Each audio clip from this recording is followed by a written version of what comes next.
100 years since the Scoville scale was put in place. Yes, it is. Can you believe it? As a way of measuring... It's incredible. As measuring the heat of a chilli. So we wanted to celebrate by pitting our two top chefs, Mark and Thomasina, against each other in a chilli recipe challenge. Now, the heat is on, but who will get us all fired up? And who will find it just too hot to handle? Oh, dear. I can't believe I just said all that. Do you write that yourself?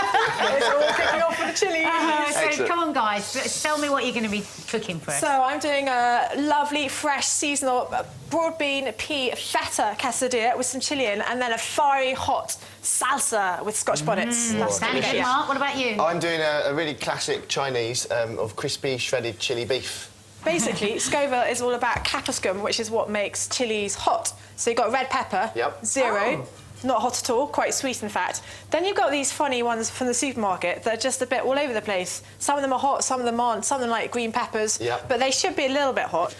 These are kind of Thai green chilies. Now, if you really want a bit of heat, you always know you're going to get a bit of heat, so they're quite reliably hot. Absolutely. If you want some heat. So I use those quite a lot.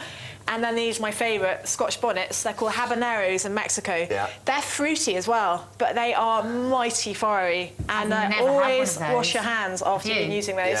Don't go to the loo too quickly. So my quesadilla, I am going to put a little bit of green chilli in. Now, this is just for a little fresh chilli heat. Fresh and dry, you get different kind of flavour. And so I'm just going to finely chop a bit of green chilli. These aren't very hot at all. This recipe's from your new book. I thought this is from the new book. For you, yeah, exactly. What's the new book called, Thomasina? It's called Wahaca, Food at Home. Yeah, Wahaca, the restaurants. This is one of our favourite quesadillas. And so here I've got By the way, I'm finding this really difficult because I'm standing here watching you cook. I'm not allowed to help you. You're not allowed. This is your challenge. No way. But if I start poking or stirring anything, just slap my hand back off my away. recipe, back off. So what I love about this is it's a great way to get vegetables into your kids because, let's face it, kids are a bit fussy about vegetables. But this is in a quesadilla and they love quesadillas. Now I've got some lovely peas. They can be fresh or frozen, particularly now these broad beans. Brilliant, because the moment they freeze them, they keep all those sugars. Same for peas as well, isn't it? Yeah. They're really sweet and delicious, So I'm going to chuck in some broad beans in there, and we've got some lime juice. So you shelled those yourself, did you, for the broad beans? Yeah, these are shelled, which kind of look nice and kind of green. But actually, if they're really fresh and they're small, you don't really need to all the time. Yeah, like we've both got restaurants, and you get all your common chefs to do that for you in your restaurant. But at home, you haven't got that. Absolutely, yeah. So you don't need to do that. It's fine to use it. I tell you what, you can shell a few for the salad garnish. Now this is feta, which is quite like a cheese called queso fresco in Mexico. It's got a nice saltiness that adds to it. Lovely. And then I've got some cheddar there, which I'm just going to add in. Now I'm going to slosh in a bit of olive oil into that. So you've got the feta, you've got the freshness of the peas, you've got the lovely broad beans. I've got a bit of tarragon here. Ooh, I wasn't expecting tarragon. Yeah, so there are loads of fresh herbs in Mexico, and they all have a kind of anisey flavour. And it really works in this. So just chop a bit of that in. I've got the onions here. I'm going to throw those in. There's some wonderful flavours going in there. I wouldn't say it's quite making me nervous just yet. Just yet. Wait till we get to the salsa. I can imagine it's going to taste delicious. So, yeah, the salsa. Yeah, so there we are. We've got all that mixed in. We're going to throw some of that in there. There we are. You can put anything in quesadillas as well. That's what's so great. What can I find in my cupboard that I can just... Chicken, leftover chicken. Beetroot and mackerel. Beetroot and mackerel. Pork pie and piccalilli. Leave the mackerel now. There we go, there's one. And we'll just do another. Nice. Because then I'm going to make my salsa. And these flavours are really nice and fresh. You've got the lime, you've got the peas, you've got the herbs. I have these out and they're cooked, and all the cheese is all lovely and melty. Yeah. But I can't ever seem to manage it at home. I cook it and the bread gets really hard and the cheese doesn't get soft. Lots of cheese is the answer. I was going to say it's probably just more, so there we are. More cheese in. Now we want to get some real chilli in. Here I've got onions and carrots. Right. The reason I've got the carrots is because these mighty chilies are so fiery that we're going to need something to temper that heat. So is that because of sweetness you get from carrots? The sweetness. So you've got a little bit of fruitiness in these Scotch bonnets, which we're going to bring out as well with the carrots. So in goes a little bit of garlic. And these great, which look, I love these chilies because they look like lanterns. Are all the different colours the same heat? They are pretty much the same heat, yeah. We've got some spices in here. In Mexico, they love their spices. I've got a bit of cumin and a bit of coriander.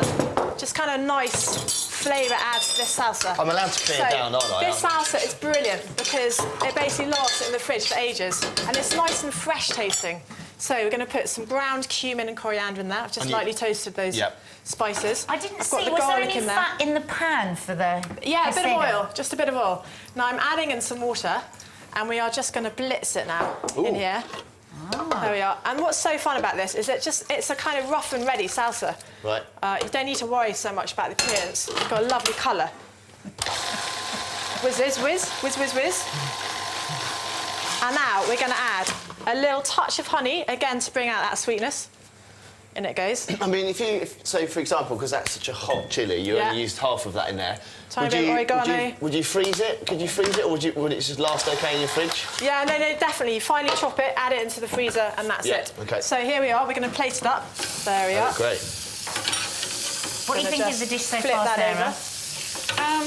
I'm thinking it's very natural looking in the pan. It's all tippling out. Yeah, it looks very delicious. natural looking. Okay, so there we are.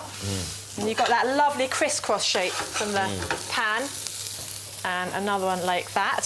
And of course, what you can do is just garnish it with a little bit of watercress. Dress it a little bit like that, but you don't need that. You can take that out. That looks you can put a gorgeous. few broad beans on there too.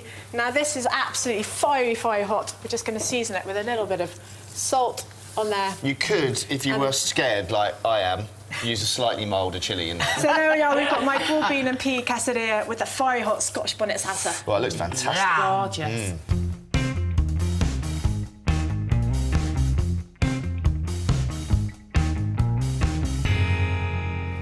I love. What is this? Like a flatbread? The tortilla. A little tortilla.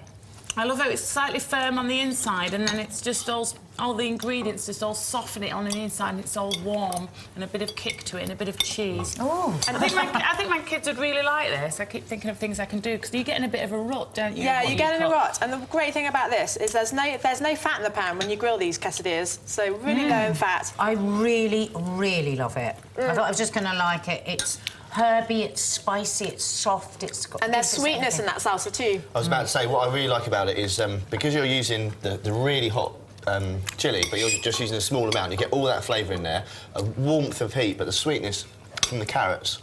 It's very good. I'm nervous. I am And what nervous. have you got in store for us? Yeah. I'm doing a Chinese-style crispy shredded chili beef, which is my favourite Chinese dish of all time. So while we let the steam just leave our bodies, I can say to you that still to come, Mark will take on the chili challenge with a takeaway favourite that you can make at home in under 30 minutes. So, find out who will emerge victorious in our red hot chili challenge after the break. Yeah, that's good.